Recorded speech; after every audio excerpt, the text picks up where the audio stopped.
অনেক অসাধু ব্যবসায়ী আছে রমজান আসলে নিত্য প্রয়োজনীয় পণ্যের মূল্য বৃদ্ধি করে দেয়। মজুতদারি করবেন না, পণ্যের কৃত্রিম সংকট বাজারে করবেন না।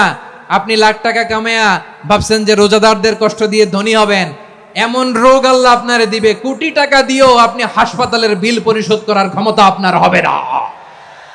আরব বিশ্বের ব্যবসায়ীরা সারা বছরে ব্যবসা করে, রমজানে ভর্তুকি দেয়। আর আমার দেশের কিছু অসাধু ব্যবসায়ী রমজানে গলাকাটা ব্যবসা করে আর সারা বছর সইটার উপর দিয়ে চলে। চিল্লায় বলেন ঠিক কিনা? রমাদানে একটা নফল করলে ফরজের সমান সওয়াব, একটা ফরজ করলে 70 থেকে 700 গুণ সওয়াব, রমজানে উমরা করলে হজের সমান সওয়াব। রমজানের শেষ দশকের বেজর রাতগুলোকে কদর হিসেবে তালাশ করো। আল্লাহর হাবিব সাল্লাল্লাহু আলাইহি ওয়াসাল্লাম শেষ 10 দিন টানা ইবাদত করতেন। লাইলাতুল কদরি খায়রুম মিন আলফি শাহর, 1000 মাসের চেয়েও সেরা। 1000 মাসে হয় 83 বছর 4 মাস। 83 বছর 4 মাস টানা ইবাদত করলে যেই সওয়াব, কদরের রাতে ইবাদত করলেও তার চাইতে বেশি সওয়াব দিয়ে আপনার আমলনামা ভরে দিবে কে? প্রিয় ভাইরা, বলুন তো, আমরা যে আরবি মাস অতিবাহিত করছি, কাটাচ্ছি, মাসটির নাম কি? শাবান। মাশাআল্লাহ, এই তো আপনারা সবাই জানেন। শাবানের পরেই যে মাস আসবে এটার নাম কি? রমাদান। যে আসতেছে আপনাদের ভাল লাগে? হ্যাঁ, রমাদান নাম শুনলেই মুমিন হৃদয়ে বয়ে যায় প্রশান্তির ফল্গু ধারা, ঠিক কিনা? একটা আনন্দ, একটা উচ্ছ্বাস আমাদের হৃদয়ের মধ্যে চলে আসে। রমাদান সাইয়্যিদুশ শুহুর, 12 মাসের মধ্যে সবচাইতে শ্রেষ্ঠতম মাস রমাদান আল মুবারক আসছে। আত্মশুদ্ধির মাস, আত্মসংশোধনের মাস, শুদ্ধাচারের মাস, নিজেকে আলোকিত করবার মাস, ঠিক কিনা বলেন? এই রমাদানুল মুবারকে আমাদের কি করণীয়, কি বর্জনীয়, what to do and what not to do, এই টপিকসের উপর কিছু কথা আপনাদের সামনে উপস্থাপন করব ইনশাআল্লাহ। ওমা তাওফীকি ইল্লা বিল্লাহ। আমার প্রিয় ভাইয়েরা, আমি আমার খুতবার শুরুতে সূরা বাকারার 185 নম্বর আয়াত তেলাওয়াত করেছি, যেখানে আল্লাহ তাআলা কোন মাসে কোরআন আল কারীমকে, মহাবিশ্বের মহাবিশ্বয় কোরআন আল কারীমকে এই পৃথিবীতে নাজিল করেছেন সেটা আমাদেরকে জানিয়েছেন। আল্লাহ তাআলা ইরশাদ করছেন, শাহরু রমাদানাল্লাযী উনজিলা ফীহিল কুরআনু হুদাল লিন্নাস ওয়া বাইনাতিম মিনাল হুদা ওয়াল ফুরকান।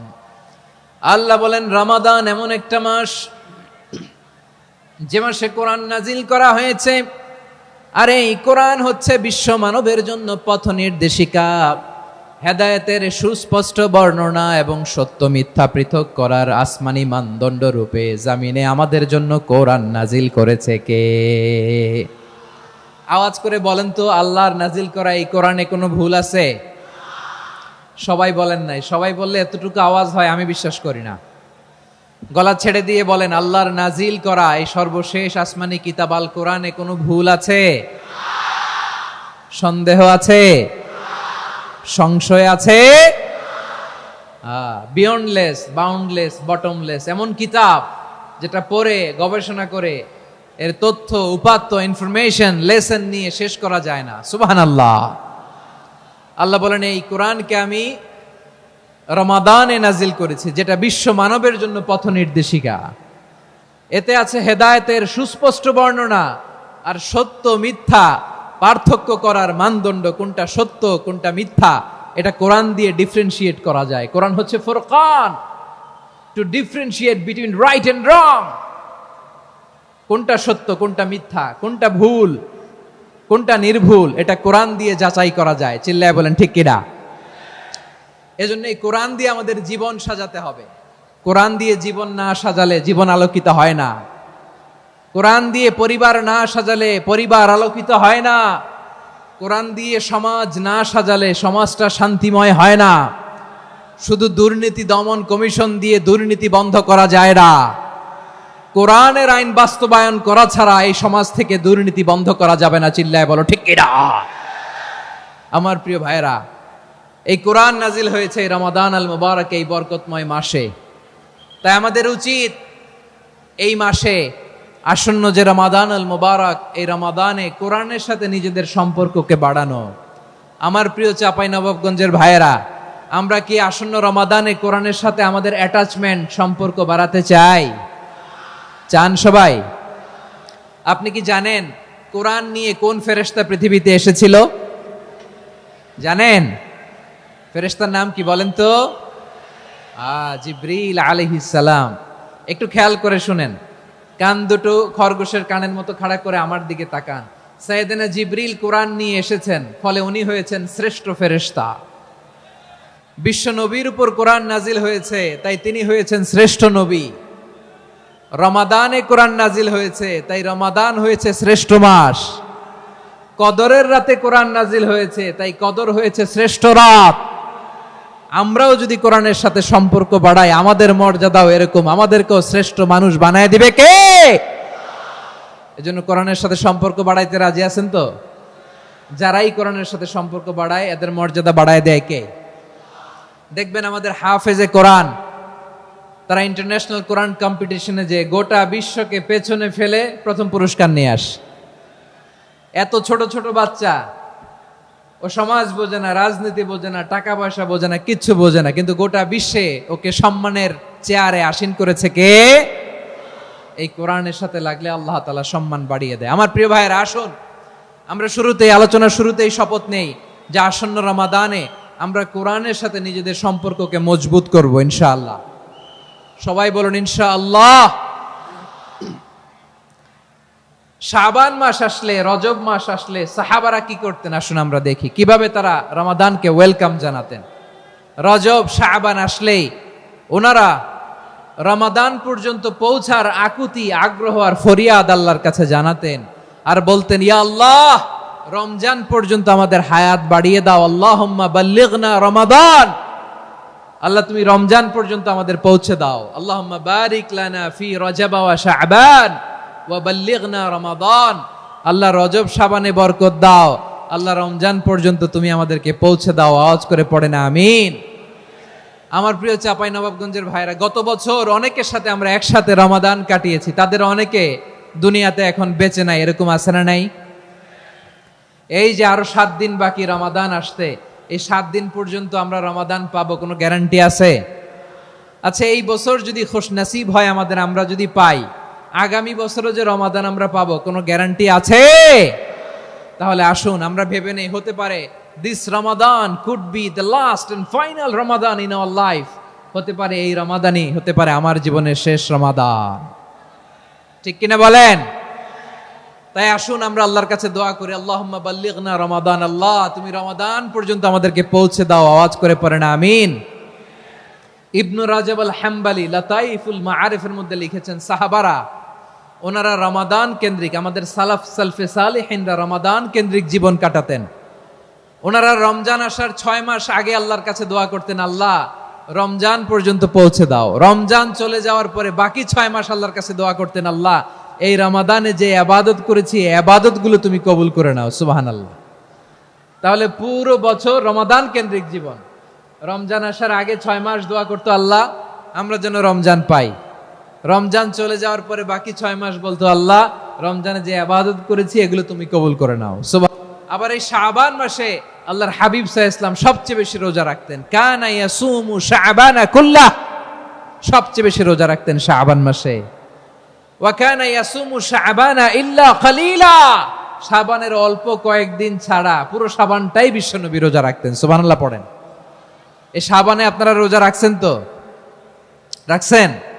আল্লাহ তুমি কবুল করো, আমরা সবাই পড়ি আমিন। এই শাবান শেষে আমাদের মধ্যে আগমন করবে রমাদান, এবং এই রমাদানুল মুবারক আল্লাহ তাআলা আমাদের জন্য সিয়াম ফরজ করেছেন। কি ফরজ করেছেন? তিনি সূরাতুল বাকারার 183 নম্বর আয়াতে ইরশাদ করছেন, রাব্বুল আলামিন বলেন, ইয়া আইয়ুহাল্লাযীনা আমানু কুতিবা আলাইকুমুস সিয়ামু কামা কুতিবা আলাল্লাযীনা মিন ক্বাবলিকুম লাআল্লাকুম তাত্তাকুন। আল্লাহ বলেন, ও বিশ্বাসীরা শোনো শোনো, তোমাদের জন্য সিয়ামকে ফরজ করা হয়েছে ঠিক যেমন ভাবে তোমাদের পূর্ববর্তী উম্মতদের উপরও সিয়ামকে ফরজ করা হয়েছিল, লাআল্লাকুম তাত্তাকুন, যাতে করে তোমরা সবাই মুত্তাকি হতে পারো। সুবহানাল্লাহ বলেন। যাতে করে তোমরা আল্লাহ সচেতন হতে পারো। তাহলে সিয়ামকে, এই সামনে যে রমাদান আসতেছে আমার প্রিয় ভাইয়েরা, এই পুরো রমাদান ব্যাপী সিয়াম সাধন করা, সিয়াম পালন করাকে আমাদের জন্য ফরজ করে দিয়েছে কে? রমাদানের রোজা রাখার নফল নাকি? রমাদানে সিয়াম পালন করা কি নফল? সুন্নাত? তাহলে কি ফরজ? আওয়াজ করে বলেন, রমাদানের রোজা রাখা কি ফরজ? এটা শুধু আমাদের উপরই ফরজ না, আমাদের আগে যত জাতিগোষ্ঠী এই পৃথিবীতে এসছে সবার উপরে সিয়াম পালনকে ফরজ করেছে কে? সবার উপরে আল্লাহ তাআলা সিয়াম পালনকে ফরজ করেছিলেন। তবে ধরনটা ভিন্ন ছিল, এক এক জাতিগোষ্ঠীর জন্য এক এক ধরনের ছিল। আমাদের জন্য সিয়াম ফরজ টানা 1 মাস 30 দিন বা 29 দিন।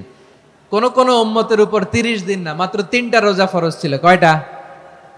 আওয়াজ করে বলেন। আপনাদের কি মনোযোগ আছে না গেছে? মনোযোগ আছে? তাকবীর পড়েন তো, লিল্লাহে তাকবীর। আমাদের 1 মাস সিয়াম ফরজ। পূর্ববর্তী অনেক উম্মতের উপর 1 মাস ছিল না, 3টা ফরজ ছিল। কয়টা? প্রতি মাসের 13, 14, 15 ফরজ ছিল তাদের জন্য। কারো জন্য শুধু একটা, আশুরার রোজা। কোন কোন উম্মতের জন্য 10টা। কোন কোন উম্মতের জন্য রোজা ফরজ ছিল মৌনতার রোজা, আরবিতে বলে সৌমুল ইনসাত, মানে সারাদিন খেতে পারবে, পান করতে পারবে, স্ত্রীর সাথে মেলামেশা করতে পারবে, কিন্তু কথা বলতে পারবে না। কথা বললেই তাদের রোজা ভেঙে যেত। পড়েন সুবহানাল্লাহ। কি অদ্ভুত ব্যাপার! মৌন সম্মতির রোজা। যেমনটি সাইয়্যিদাতুনা মারিয়াম আলাইহিস সালাম বলেছেন, ইন্নী নাযারতু লির-রাহমানি সাওমা ফালান উকাল্লিমাল ইয়াওমা ইনসিয়া। তিনি বলেছেন, আজকে আমি রহমানের জন্য, মানে আল্লাহর জন্য রোজা মানত করেছি, আজকে আমি কারোর সাথে কথা বলতে পারবো না। তো রোজা রাখলে কথা বলতে পারবে না কেন? কারণ ওই শরীয়তে রোজার বিধান ছিল সকাল থেকে সন্ধ্যা খেতে পারবেন, পান করতে পারবেন, কিন্তু কথা বলতে পারবেন না। কথা বললেই রোজা ভেঙে যেত। সুবহানাল্লাহ বলেন। তাহলে সব জাতিগোষ্ঠীর উপরে রোজা ফরজ ছিল, কিন্তু ধরনটা ভিন্ন ছিল। মজার ব্যাপার হচ্ছে, আপনি বর্তমানেও বিভিন্ন ধর্মের দিকে তাকান, বৌদ্ধ ধর্ম, হিন্দু ধর্ম, খ্রিস্ট ধর্ম, তাদের মধ্যেও রোজা আছে। ইংরেজরা, খ্রিস্টানরা এটাকে বলে ফাস্টিং। কি বলে? ফাস্টিং। আমাদের হিন্দু ভাইয়েরা বলে উপবাস। তারা কি বলে? উপবাস। আবার এখন আন্দোলনেরও একটা মাধ্যম হয়েছে এটা, না খেয়ে থাকা। এটারে বলে অনশন। এটারে কি বলে? অনশন ধর্মঘট। মানে আমাদের দাবি না মানলে আমরা খাবো না, রোজা রাখলাম। আছে না নাই? তারপরে আধুনিক বিজ্ঞান এটার একটা নাম দিয়েছে না খেয়ে থাকাকে, অটোফিজি। কি বলে? অটোফিজি। জাপানের এক চিকিৎসা বিজ্ঞানী এই অটোফিজির উপর গবেষণা করে সে নোবেল পেয়েছে। সুবহানাল্লাহ পড়বেন না? এজন্য আল্লাহ তাআলা আমাদের জন্য গোটা রমাদানে এই সিয়ামকে ফরজ করে দিয়েছেন। আওয়াজ করে বলেন আল্লাহু আকবার। রাব্বুল আলামিন বলেন, ইয়া আইয়ুহাল্লাযীনা আমানু কুতিবা আলাইকুমুস সিয়াম। সিয়ামকে তোমাদের উপরে ফরজ করা হয়েছে, কামা কুতিবা আলাল্লাযীনা মিন ক্বাবলিকুম, যেমনি তোমাদের পূর্ববর্তীদের উপর রোজা ফরজ করা হয়েছিল, লাআল্লাকুম তাত্তাকুন, যাতে করে তোমরা আল্লাহ সচেতন হতে পারো, যাতে করে তোমরা মুত্তাকি হতে পারো। লাআল্লাকুম তাত্তাকুন, যাতে করে আমরা আল্লাহ সচেতন হতে পারি, আল্লাহ কনসিয়াসনেস আমাদের মধ্যে গ্রো করে। এটা হচ্ছে রোজার prime objective, the prime objective of সিয়াম। অনেকে জিজ্ঞেস করলে অনেকে বলে রোজার মূল উদ্দেশ্য হচ্ছে না খেয়ে থাকা। না। অনেকে বলে গরিবদের কষ্ট অনুধাবন করা রোজার উদ্দেশ্য। না। রোজার উদ্দেশ্য কি, সিয়াম পালনের উদ্দেশ্য কি, এটা আল্লাহ তাআলা স্পষ্ট এই আয়াতের পেছনে বলেছেন যে লাআল্লাকুম তাত্তাকুন, যাতে করে তোমরা আল্লাহ সচেতন হতে পারো, আল্লাহ ভীতি তোমাদের মধ্যে গ্রো করে, গড কনসিয়াসনেস, আল্লাহ কনসিয়াসনেস, আল্লাহ সচেতনতা যেন বাড়ে, দ্য সেন্স অফ অ্যাকাউন্টেবিলিটি। আল্লাহর সুপ্রিম কোর্টের কাঠগড়া এই দুনিয়াতে আমি যাই করলাম তার সবকিছু যে পাই টু পাই হিসাব দিতে হবে, এই sense, to enhance the sense that what ever we do Allah is watching me. আপনি যাই করেন কেউ দেখে না, কিন্তু দেখে কে? শুরুতেই তো জিজ্ঞেস করেছিলাম যে কেউ যেটা দেখে না সেটা দেখেন কে? কেউ যেটা শোনে না সেটা শোনেন কে? এর নাম হচ্ছে লাআল্লাকুম তাত্তাকুন, যাতে করে তোমরা আল্লাহ সচেতন হতে পারো, আল্লাহ ভীরু হতে পারো। দুনিয়ার কেউ দেখে না, কিন্তু আল্লাহ দেখে। এটাই রোজার মূল শিক্ষা। আমার প্রিয় ভাইরা, আপনি লুকিয়ে লুকিয়ে ঘরের ভেতরে অন্যায় করেছেন, পাপ করেছেন, আপনার বাবা দেখে নাই, মা দেখে নাই, স্ত্রী দেখে নাই, কিন্তু দেখেছে কে? আল্লাহর চোখ ফাঁকি দেয়া যায়? আচ্ছা, বুঝে থাকলে বলেন তো, সিসি ক্যামেরার চোখ ফাঁকি দেয়া যায় কি যায় না? পুলিশের চোখ, র্যাবের চোখ, বিমানবন্দরে কাস্টমস অফিসারের চোখ, কিন্তু আমার আল্লাহর চোখ? সবাই বলেন, আল্লাহর চোখ ফাঁকি দেয়া যায়? এই সেন্সটা নিয়ে আসা নিজের মধ্যে, আমি what ever I do Allah is watching me, যাই করি আল্লাহ দেখে। লাআল্লাকুম তাত্তাকুন। রমাদানের রোজা, ইফতারি, সিয়াম, ইবাদত সব কিছুর মধ্য দিয়ে আপনাকে খেয়াল করতে হবে যে লাআল্লাকুম তাত্তাকুন এই স্ট্যান্ডার্ড এটা অ্যাচিভ হচ্ছে কিনা আমাদের, যাতে করে তোমরা মুত্তাকি হতে পারো, আল্লাহ ভীরু হতে পারো। তাকওয়া, এটা হচ্ছে the essence of Islam. What is